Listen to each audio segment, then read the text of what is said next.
श्री शिवाय नमस्तुभ्यम दोस्तों, हर हर महादेव।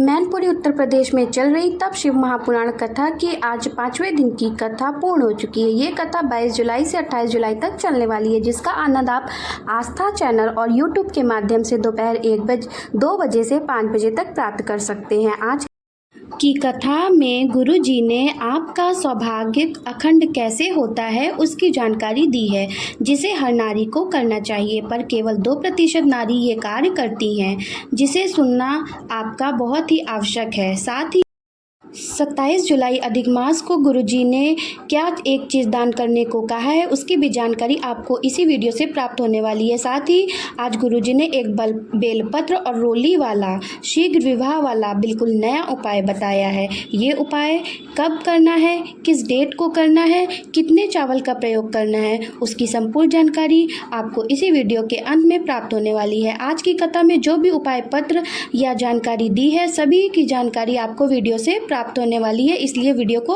अंत तक देखिए। और यदि किसी कारणवश आज की कथा आप नहीं सुन पाए हैं तो पूरी कथा का रास्ता तो आप इस छोटी सी वीडियो से प्राप्त कर सकेंगे। सिम्मी जी पत्र लेकर आई। गुरुजी, मेरे सर में ट्यूमर हो गया था, मेरा ऑपरेशन ग्वालियर में हुआ, इसके बाद ट्यूमर होने की जांच कराई गई तो उसमें कैंसर निकला, फिर दिल्ली जाकर इलाज कराया, इलाज कराते मेरा कैंसर फैल गया और मेरी तबीयत खराब होती चली गई, मुझे वेंटिलेटर में डाल दिया गया।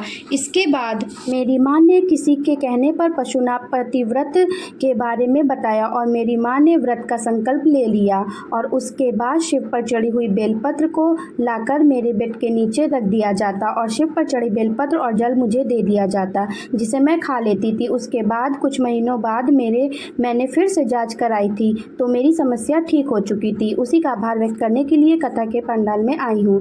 अगर हमसे मिलने के लिए व्यासपीठ पर आओ या हमारे कमरे में भी आओ तो आपसे निवेदन है कि आप पास के पैसे भेंट हमारे पास नहीं चढ़ाओगे, इस बात का ध्यान रखिए। अगर आप हमारी बात नहीं सुनोगे तो हम आपको बेलपत्र नहीं देंगे। गुरुजी ने कहा, क्योंकि उस बेलपत्र की कीमत नहीं होती कुछ, क्योंकि वो बहुत अनमोल है। सीहोर की बेलपत्र और रुद्राक्ष का कोई मोल नहीं है। और व्यासपीठ पर आए तो कुछ दान दक्षिणा मत दो, सिर्फ अपनी बेलपत्र लो, अपना खजाना भरो।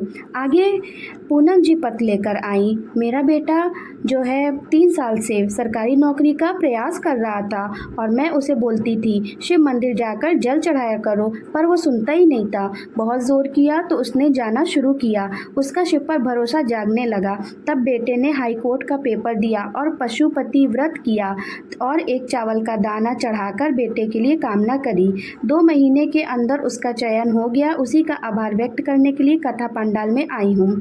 शंकर भगवान जी ने संपूर्ण संसार की स्त्रियों को 3 जगह में हमेशा पवित्र रहने का वरदान दिया है, जो कि इस प्रकार है। पहली जगह, जब एक माँ छोटे से बच्चे को दूध पिलाती है, स्तनपान कराती है, उसकी सेवा करती है, छोटा सा जब उसकी गोद में गंदगी कर देता है तो शिव महापुराण कहती है कि उस समय भी वो स्त्री जो है पवित्र ही होती है, उसको कभी भी हम अपवित्र नहीं कह सकते हैं। अगर माँ किसी भगवान की पूजा या भक्ति में भी लगी हुई है तब भी में ऐसे उसके अपवित्रता नहीं लगती। और दूसरी वो जगह जहाँ पर नारी हमेशा रहती है, उसको वरदान मिला है कि वो पति की तबीयत यदि खराब हो गई है, स्वास्थ्य खराब है या कोई रोग हो गया है और वह स्नान के बाद पति को देख रेख में लग गई हो, वह मलमूत्र भी कर रहा है और उसने पूजन नहीं की है और सेवा करने के बाद भी अगर वह पूजन करेगी तो वह पवित्र ही कहलाती है, तब भी तुम पवित्र ही कहलाओगी, ऐसा गुरुजी ने बताया। आगे नारी उस समय पर भी पवित्र रहती है जब घर के कोई बड़े सास ससुर बीमार होते हैं। अगर वो गंदगी कर रहे हैं और घर की बहुएं अगर उसकी सेवा में लगी है तो वो अभी अपवित्र नहीं कहलाएगी, वो पवित्र ही कहलाएगी। दुनिया में सब चीज़ों में मिलावट हो सकती है, पर केवल चना और गुड़ ऐसा है जिसमें मिलावट नहीं हो सकती है। गुड़ को बनाते समय कुछ चीज़ें खिलाई जा सकती है, परंतु वो होता तो गन्ने के रस का ही है ना। गुड़ का साइज़ अलग अलग हो सकता है, पर वो रहेगा तो गुड़ ही। अब आगे जानते हैं गुरु जी ने सुहाग के लिए क्या ज़रूरी बातें आज बताई थी कथा में। तो गुरु जी ने कहा सुहाग में सबसे ज़रूरी है मांग का सिंदूर, क्योंकि इसका रेट अलग अलग नहीं हो सकता। और सभी सुहागन नारियों से निवेदन करेंगे कि वो जब भी सुहाग का सामान किसी को देती हैं उसमें उन्हें प्लास्टिक का यूज़ नहीं करना है, मतलब प्लास्टिक की डलिया में सामान नहीं देना है। उन्हें उसकी जगह पर बांस की डलिया का प्रयोग करना है। आगे गुरुजी ने कहा कि 2 जगह आपको विशेष रूप से बांस का प्रयोग करना है। पहला, बेटी की विदाई पर जो मेहंदी की पुड़ी बनाते हैं उसे बांस की पुड़ी में ही रख कर भेजना चाहिए। सुहाग की सामग्री बेटी को या किसी नायरी को दे रहे हो तो बांस की डलिया में ही देना चाहिए। ऐसा इसलिए करते हैं क्योंकि बांस ऐसा होता है उसको कितना भी काट दो वे फिर बढ़ना शुरू हो जाता है, और बांस की डलिया में कुछ देते हैं तो वो अखंडता का कार्य करती है और सौभाग्य को अखंड कर देती है। और अगर कभी आपके पति की बीमारी हो जाती है तो इस बात का ध्यान रखना, आपके पति के प्राण यम भी नहीं ले जा सकते, क्योंकि आपने बांस की डलिया का उपयोग किया था, इसलिए प्लास्टिक का उपयोग नहीं करना चाहिए।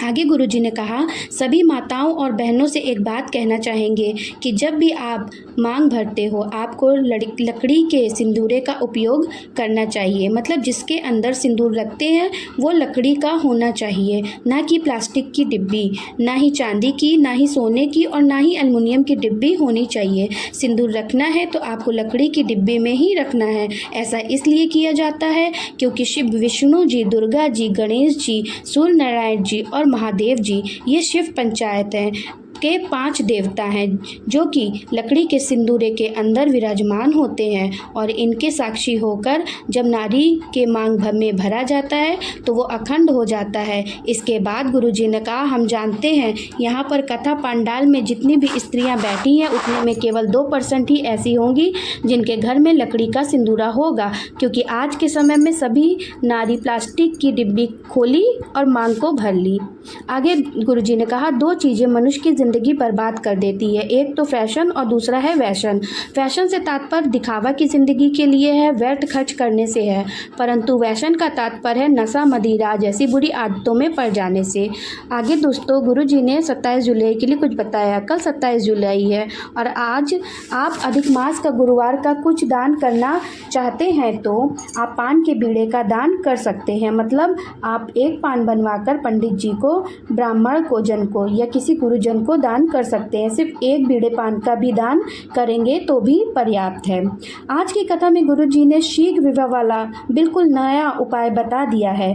गुरुजी ने बताया सोमवार की जो अष्टमी होती है उसमें आपको एक प्रयास करना है। जिस लड़के लड़की का विवाह नहीं हो रहा है उन्हें बेलपत्र लेना है, उसकी बीच वाली पत्ती पर रोली या कुमकुम का टीका लगाना है या फिर लाल चंदन की बिंदी लगा देना है। आप दोनों में से किसी एक चीज़ का प्रयोग कर सकते हैं। बीच की पत्ती पर आपको लाल चंदन का प्रयोग करना है, फिर नीचे की दोनों पत्ती पर पीला चंदन आपको लगा देना है। फिर एक चावल का दाना आपको बीच वाली पत्ती पर रख देना है और नीचे की दोनों पत्तियों पर जिस पर पीला चंदन लगाया है उस पर 3 दिन चावल के दाने आपको रखना है। चावल के ऐसे दाने हों जो कि खंडित नहीं हो, पूर्ण होना चाहिए, मतलब टोटल 7 दानों का प्रयोग आपको करना है। सबसे ऊपर वाली पत्ती पर 1 दाने और 3-3 दाने नीचे की दोनों पत्तियों पर रख देना है। इस तरीके से बेलपत्र लेकर आपको माता अशोक सुंदरी के स्थान पर अर्पित कर देना है। माता अशोक सुंदरी का स्थान जो जलाधारी के बीच में मोटी वाली लाइन होती है वही होता है और आपको बेलपत्र वहीं पर उल्टी अर्पित कर देनी है।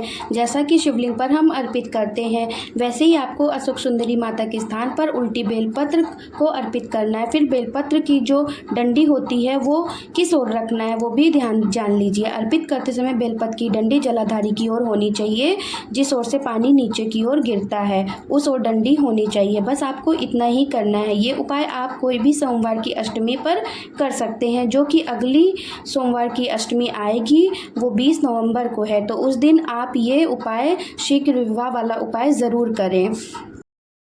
तो आज की वीडियो में बस इतना ही। यदि चैनल पर पहली बार आए हैं तो जाकर चैनल को प्लीज़ सब्सक्राइब करिए और मेरी वीडियो अगर अच्छी लगी है तो दोस्तों और फ्रेंड्स के साथ ज़रूर, फैमिली के साथ ज़रूर शेयर करिएगा। मिलते हैं अगली नई वीडियो में, तब तक के लिए हर हर महादेव, जय शिव शंभू।